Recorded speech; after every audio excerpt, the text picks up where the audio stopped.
Hi everyone. Today we're talking about schizophrenia, one of the mental health illnesses. So what is schizophrenia? Schizophrenia is a lifelong brain disorder that affects how people think, feel, perceive, and is generally accepted by the hallmark symptom of psychosis. The signs and symptoms of this illness may be divided into four domains. The first one is positive symptoms, as we call it, and these are psychotic symptoms such as hallucinations, which can be auditory delusions, and disorganized speech and behavior. We then have negative symptoms. This is a decrease in emotional range, poverty of speech, and a loss of interest and drives. The person with schizophrenia has tremendous inertia and a lack of energy. We then also have the third domain, which is called cognitive symptoms, which are neuro-cognitive deficits, as in we have difficulty with our working memory and attention, and we struggle with our executive functioning, such as ability to organize and abstract in terms of thinking and how we behave. People also find it difficult to understand nuances and subtleties of interpersonal cues and relationships. We then have mood symptoms. Patients often seem cheerful or sad in a way that is difficult to understand. They often are depressed. Schizophrenia is not associated with any characteristic lab results, and a clinical assessment by a psychiatrist is generally necessary to make this diagnosis of schizophrenia. It is one mental illness that is widely misunderstood, misrepresented, and sadly sensationalized in movies and media. Thus, it is generally negatively perceived by society. I must actually speak of some of the myths regarding the illness. And some of the myths are people with schizophrenia are violent, people with schizophrenia are lazy or irresponsible, it's a character flaw or a moral weakness.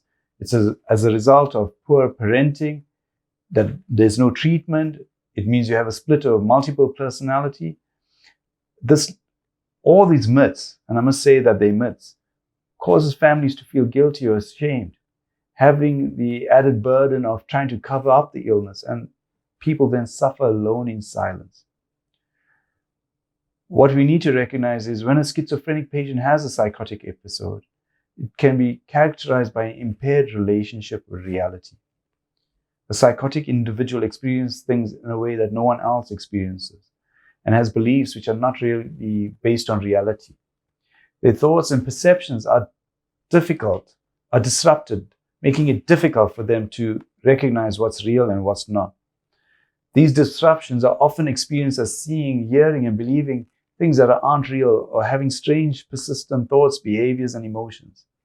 Psychosis can be frightening and confusing, and may also cause people who experience it to hurt themselves, or sometimes even others. Symptoms of a person going through the psychotic episode, what people will experience if they're having a psychotic episode is according to their own circumstances.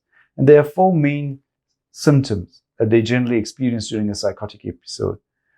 Hallucinations, which is a sensory perception in the absence of actual stimuli. The person perceives something that doesn't exist in reality. And these may occur in all of the five senses. The most common type are auditory, sound, voices that are angry, unpleasant, or sarcastic when heard. A second symptom is delusions, and this is a false belief or impression that is firmly held even though it's contradicted by reality and what is commonly considered true. It is inconsistent with the person's culture and is generally considered irrational. A common type, again, I see in practice with schizophrenic patients is paranoid delusions. And this may cause a person to be unduly suspicious of individuals or organizations, believing they're plotting to cause them harm. For example, refusing to be in the presence of a family member because they feel that family member wishes to poison them. Another symptom they'll experience is confused and disturbed thoughts.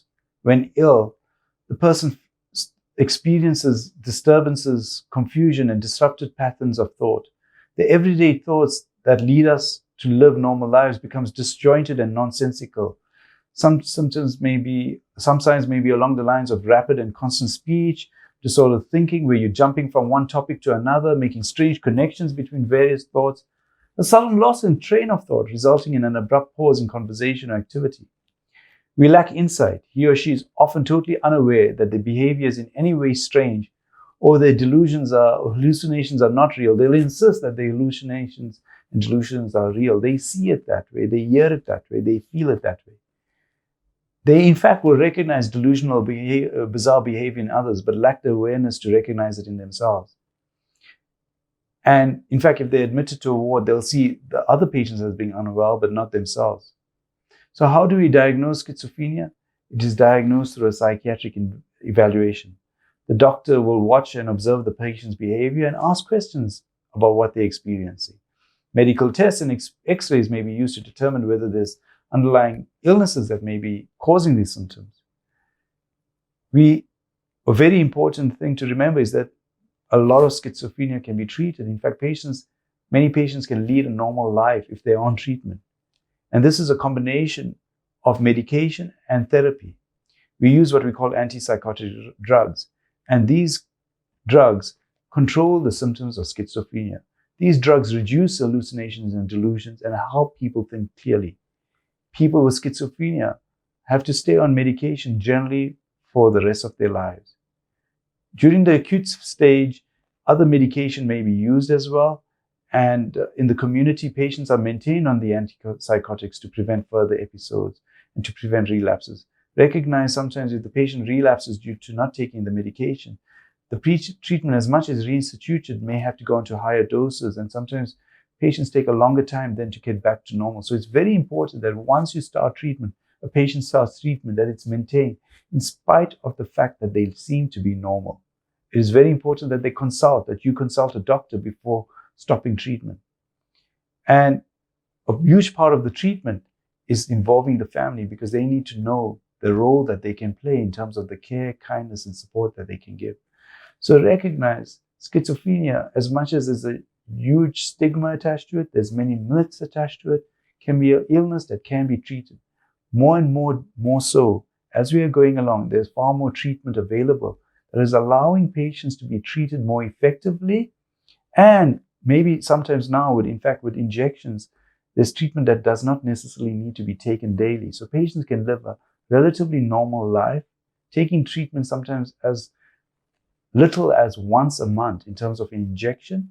Yes, it's very important that they be monitored by their doctors and their healthcare team and live effectively. So yes, schizophrenia is a disease, can be treated, and it's very important that we seek help for it. So until next time, we'll chat again. Bye. Thank you.